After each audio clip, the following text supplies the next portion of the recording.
नमो नमः सर्वेभ्यो। एतस्मिन् चलच्चित्रे वयं संस्कृतभारत्याः परिचयपुस्तकस्य अष्टमे अध्याये आसन् प्रकृतिभावः यकारवकारलोपः सन्धिः च पश्यामः। सन्धिं पश्यामः। वयं सर्वे जानीमः अस्माकम् अभ्यासक्रमे स्वरसन्धेः प्रकाराः एव सन्ति। षट् प्रकार स्वरसन्धेः षट् प्रकाराः वयं गते चलचित्रे अपश्यन्। अधुना वयं अष्टमे पाठे अष्टमे पाठे आसन् प्रकृतिभावः सन्धि तथा यकारवकारलोपः सन्धि च पश्यामः। प्रथमम्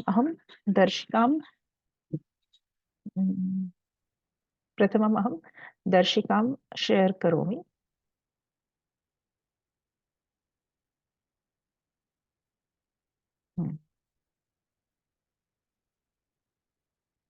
हाँ, वयं सर्वे जानीमः सन्धेः त्रयप्रकाराः सन्ति। एतत् सर्वे प्रकाराः वयम् अपश्यन्।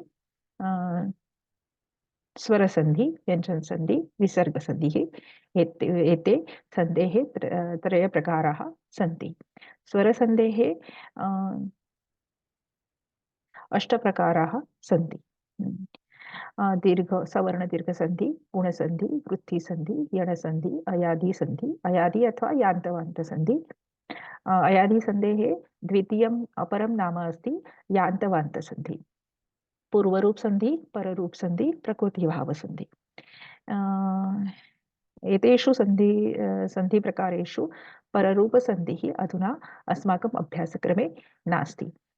परन्तु वयं गते चलचित्रे वयं सवर्णदीर्घसन्धि, गुणसन्धि, वृत्तिसन्धि, यणसन्धि, अयादिसन्धि, पूर्वरूपसन्धि च वयम् अपश्यन्। अधुना वयं प्रकृतिभावसन्धि, यकारवकारलोपः सन्धि च अधुना वयं पश्यामः। प्रकृतिभावसन्धिः। एकच मिनिट, अहं जर मोठं करता आलं तर मी करते.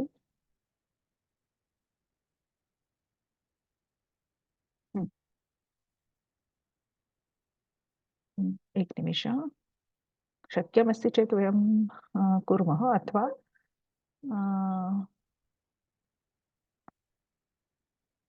नास्ति. अस्तु. प्रकृतिभावसन्धिः. प्रकृतिभावसन्धिः अपि स्वरसन्धेः एकः प्रकारः सन्ति. अ आ इ प्रकृतिभावसन्धिः इत्युक्ते किम्? एतस्य अर्थः किम्? अ आ इ ई उ ऊ रु रु यदि पदस्य अन्ते अस्ति, अनन्तरं यदि ऋकारं परं भवति, यदि एतत् परिस्थिति अस्ति, एषा परिस्थिति अस्ति, तस्य विकल्परूपेण प्रकृतिभावः सन्धिः आगच्छति. विकल्पभावरूपेण अथवा विकल्परूपेण हे सगळ्यात महत्त्वाचं आहे.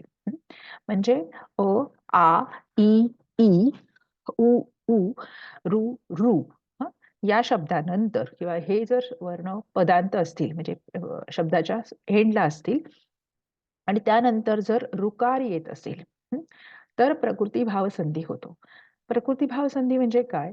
तर जिथे संधी होण्याच्या सर्व नियम किंवा सर्व परिस्थिती असताना सुद्धा संधी न होणे किंवा प्रकृती जशी आहे तशीच ती तिथे राहणे, याला आपण प्रकृतिभाव संधी असं म्हणतो.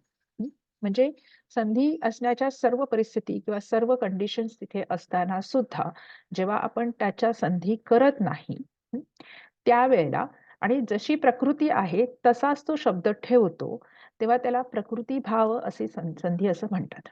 तर प्रकृतिभाव या शब्दामध्ये त्याचा अर्थ लपला आहे की कुठल्याही प्रकारची त्याची विकृती न करता किंवा त्याचा जॉईंट किंवा त्याची संधी न करता जशी त्याची प्रकृती आहे तसं त्याला ठेवणे म्हणजेच प्रकृतिभाव संधी. आणि सगळ्यात महत्वाचं म्हणजे हा वैकल्पिक संधी आहे. शेवटी मी सांगणार आहे, की हे प्रकृतिभाव संधी हे आणि यकार-वकार लोप संधी हे दोन्ही संधी हे वैकल्पिक संधी आहेत. आणि ते कधी वापरायचे ते आपण या चलचित्राच्या शेवटी बघूया. आधी हे काय आहे हे समजून घेऊया.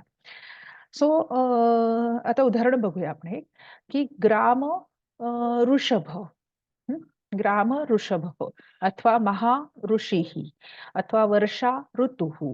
हं. वधू योग ऋणम, स्त्री योग ऋणम. ओके. वित्तकोश योग ऋणम, राजा योग ऋणम. हं.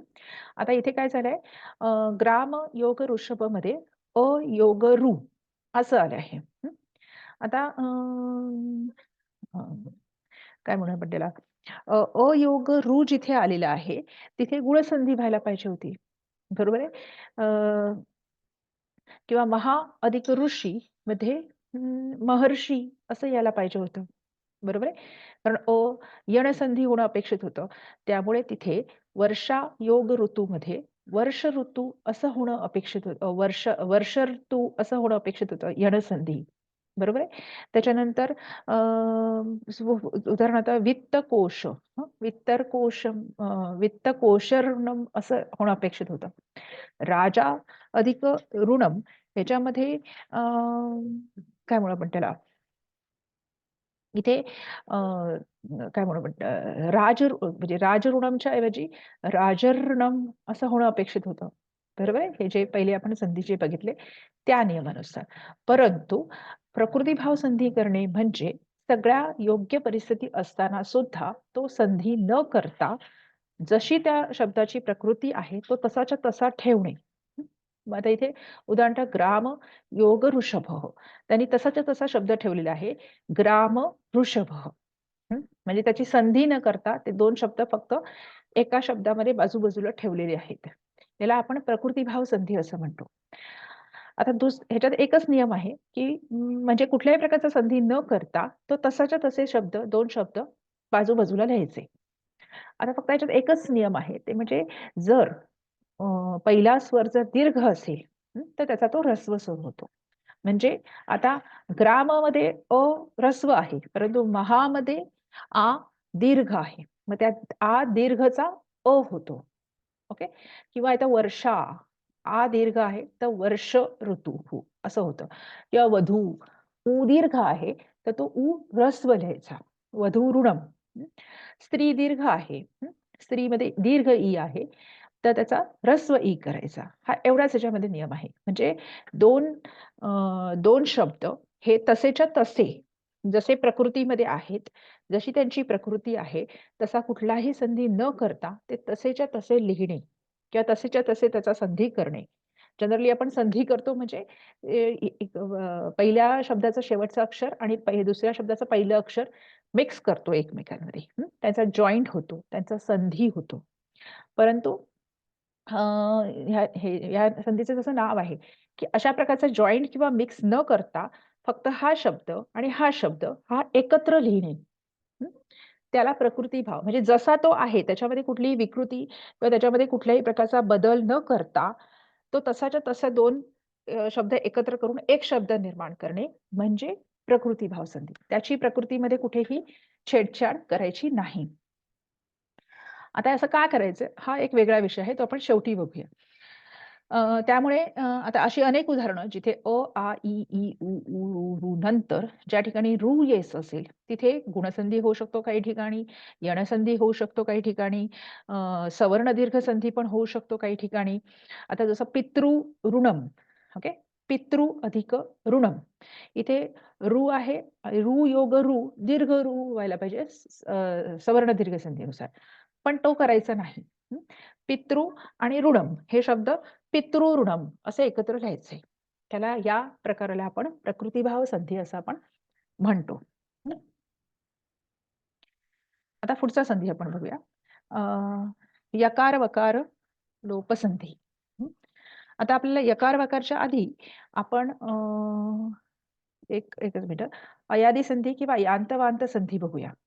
कारण हे फार आवश्यक आहे. अयादी संधी किंवा यांतवांत संधी इथे आपण काय बघितलं होतं मागच्या चलचित्रामध्ये, की ए ऐ ओ औ ह्याच्यानंतर कुठलाही भिन्न स्वर आला तर एचा अय मध्ये रूपांतर होतं, ऐचं आय मध्ये रूपांतर होतं, ओचं अव मध्ये रूपांतर होतं किंवा त्याचा तसा आदेश प्राप्त होतो आणि औचा आव असा आदेश प्राप्त होतो. त्याची आपण उदाहरणं बघितली होती की ने अधिक अन म्हणजे ए अधिक अ त्याचा झाला अय. ए नंतर भिन्न स्वर आला त्यामुळे त्याचा झाला अय आणि न योग ए अय अधिक न म्हणजे नयन. उदाहरणार्थ ओच आपण आईचं रूप घेतलं तर नै योग अक. तर आई नंतर आईचा आय होतो. इथे आपण हे बघू शकतो आईचा आय होतो आणि नैच नंतर न योग आय योग योग क म्हणून नायक. असं आपण बघितलं की एचा अय होतो, आईचा आय होतो, ओचा औ होतो, ब नाही येथे व आहे, अ होतो आणि औचा आव होतो. हे आपण अयादी किंवा यांतवांत संधी आपण बघितला होता. आता त्याच्याच पुढे कंटिन्युएशन मध्ये आहे यकार वकार लोप. आता या संधीचं हे काय आहे सूत्र काय आहे ए औ ओ औ सॉरी ए ऐ ओ औ ह्याच्यानंतर जर एखादा संधी आला किंवा स्वर म्हणजे याच्यानंतर कुठल्याही प्रकारचा भिन्न स्वर आला तर यांत वांत देश प्राप्त होतो किंवा ए ऐ ओ औ योग स्वर मेलनेन यांता वांता देश संधी भवति अथवा तत्र संधेः आदेशं वयं प्राप्नोमः. परंतु तत्र विकल्पेन य अथवा व कारयोः लोपः अपि भवति. म्हणजे ए ऐ ओ औ नंतर कुठलाही भिन्न स्वर आला तर त्याचा अय आय अय आय अव आव असा एक आदेश प्राप्त होतो आणि त्यातल्या य आणि व चा लोप होतो आणि विकल्पाने होतो. परत मी या दोन संधींना आपण वैकल्पिक संधी म्हणून म्हणू शकतो. पूर्वरूप संधी असो सॉरी प्रकृतीभाव संधी असो अथवा यकार वकार लोप संधी असो हे दोन्ही संधी या वैकल्पिक संधी आहेत हे महत्वाचं लक्षात ठेव. तर त्यामुळे विकल्पेन पहिल्या संधीच्या वेळेला पण विकल्पाने झाल्या होता आणि इथे पण विकल्पाने होतो आहे म्हणजे असा करावाच असा आदेश नाही. तुम्ही त्याच्याऐवजी पहिले जे संधी आपण शिकलो आहोत म्हणून त्याचा एक वेगळा व्हिडिओ मी बनवला आणि ह्या संधीचा वेगळा व्हिडिओ याच कारणासाठी बनवत आहे कारण हे वैकल्पिक संधी आहेत. हे करावेच असा नियम नाही, हे विकल्पाने करण्यासारखे संधी आहेत. आता याच्यामध्ये उदाहरण बघूया आपण. वर्तते योग इति. आता उदाहरणार्थ इथे काय झालं ए योग ई. आता ए नंतर भिन्न स्वर आलेला आहे ई हा मग त्याचा जनरली आय होणं अपेक्षित होतं सॉरी अय होणं अपेक्षित होतं. एचा अय होतो आणि त्याच्यानंतर वर्त सॉरी वर्तय इति असं होणं अपेक्षित होतं परंतु विकल्पाने त्याचा त्या तिथे जो शेवटी य आहे हलंत त्याचा लोप करायचा म्हणजे त्याला आपण फोडून टाकायचा त्याचा लोप करून टाकायचा. मग आपल्याला उत्तर हे काय प्राप्त होतो अय मधला य गेला की राहतो फक्त अ आणि अ योग ई असं राहतं. मग आपला मूळ शब्द काय होता वर्तत. वर्तत योग अ योग ई योगती असं मग त्याचा आपण वर्तत इति असा संधी करू शकतो. उदाहरणार्थ दुसरं उदाहरण शोभते इति. ओके आता ह्याच्यामध्ये सुद्धा ए योग ई आहे त्याचा आपण अय हा असा आदेश प्राप्त होतो यकार असा आपण लोप करायचा आणि शोभत इति असा संधी करू शकतो. तिसरं उदाहरण आहे तस्मै योग इदम. आता आई आहे ऐ योग ई. आता ऐचा आय होतो आणि यकार वकार लोप प्रमाणे य हा यचा लोप केला तर तस्म योग आ योग इदम म्हणजे तस्मा इदम असा संधी करायचा. पुढचा पण यकार लोप आहे. आता चौथं जे उदाहरण आहे त्याच्यात वकार लोप आहे. बालकौ योग आगतौ. ओके आता बालक योग औ योग आ योग गतौ असा शब्द आहे. मग औ नंतर आ. इथे बघा इथे औ नंतर आ आलेला आहे, त्यामुळे औच्या ऐवजी आपल्याला आव असा आदेश प्राप्त होतो. आणि आव योग आ असं आपल्याला प्राप्त व्हायला पाहिजे. पण आता यकार वकार लोप संधीच्या प्रमाणाने आपण वचा लोप करायचा. मग आपल्याला काय प्राप्त होणार? बालक योग आ योग आगतो, म्हणून बालका आगतौ असं आपण संधी करणार. ठीक आहे. हे झाला यकार वकार लोप संधी. आणि म्हणजे जो अय मधला य आहे त्याचा लोप करून टाकायचा, अव किंवा आव मधला व आहे त्याचा लोप करून टाकायचा. तर ह्याला आपण यकार वकार संधी असं आपण म्हणतो. आता हे प्रकृतिभाव संधी आणि यकार वकार संधी हे वैकल्पिक संधी आहेत. म्हणजे यांना जसं आपल्याला माहिती असतं की बरीच रूपं ही वैकल्पिक रूपं असतात. म्हणजे समजा मती शब्दामध्ये कधी-कधी पंचमी, षष्ठी, सप्तमीची 2-2 रूपं आपल्याला दिसतात किंवा अस्मत् शब्दामध्ये सुद्धा मम, मे षष्ठी एकवचन जर बघितलं तर 2 षष्ठी एकवचन आहेत त्याची. मम आणि मे. मम पुस्तकम अस्ति, मे पुस्तकम अस्ति. त्यामुळे वैकल्पिक शब्द आहे किंवा त्याचं वैकल्पिक रूप आहे. म्हणजे तुम्ही जनरली ती रूपं वापरली जात नाहीत. विकल्पाने वापरली जातात. विकल्पाने वापरली जातात म्हणजे भाषेची जी समृद्धी असते किंवा मध्ये जी विविधता जर आणायची असेल, तर त्यावेळेला त्या वैकल्पिक संधीचा उपयोग आपण करायचा असतो. ओके. म्हणून हे दोन्ही संधी, प्रकृतिभाव संधी आणि यकार-वकार संधी हे वैकल्पिक संधी म्हणून गणले जातात. म्हणून त्याचा हा वेगळा व्हिडिओ करत आहे. आपण एकदा पुन्हा रिवाइज करूया, की प्रकृतिभाव म्हणजे पूर्ण प्रकारच्या म्हणजे संधींची परिस्थिती असताना सुद्धा त्याचा संधी न करता 2 शब्द एकमेकांमध्ये मिक्स न करता ते तसेच्या तसे प्रकृती ज्यांची जशी आहे तसेच एकमेकांबरोबर ठेवणे याला प्रकृतिभाव संधी म्हणतात. आणि यकार-वकार लोपमध्ये यांत-वांत संधीप्रमाणे जे आदेश प्राप्त होतो त्यातल्या य आणि व चा लोप करायचा आणि तो शब्द तसाच्या तसा पुढे 2 शब्द मिक्स करून घ्यायचे. याला आपण यकार-वकार लोप संधी असं आपण म्हणतो. आणि हे दोन्ही संधी हे वैकल्पिक संधी आहेत. अहम स्टॉप शेअर करू मी. आता हे संधी आपण का बरं वापरतो? तर बऱ्याच वेळेला तुम्ही बघितलं असेल, की एक मिनिट. जेव्हा श्लोकांमध्ये किंवा पद्यांमध्ये जेव्हा श्लोक रचना केली जाते किंवा पद्य रचना केली जाते, तेव्हा त्याला छंद, मात्रा याची बंधनं असतात.